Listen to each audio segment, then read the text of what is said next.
सूरज 09।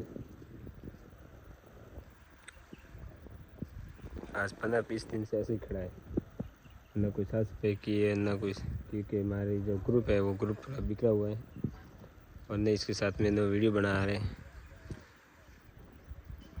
क्योंकि सब शादी के फंक्शन में पड़े हुए हैं। तो ऐसे शादियाँ ख़त्म होगी, इसके साथ में हम व्लॉग बनाएंगे और इसके अंदर और भी कुछ नया नया लगाने सोच रहे हैं। पहली बात, इसके अंदर एक्सीलेटर, जो पैडल मैसी वाला एक्सीलेटर, और ये गेयर वाला जो है जो साइड में लगाने की सोच रहे हैं, और इसके पीछे वाले टायर जो लगभग 14 नंबर या 16 नंबर लगाएंगे।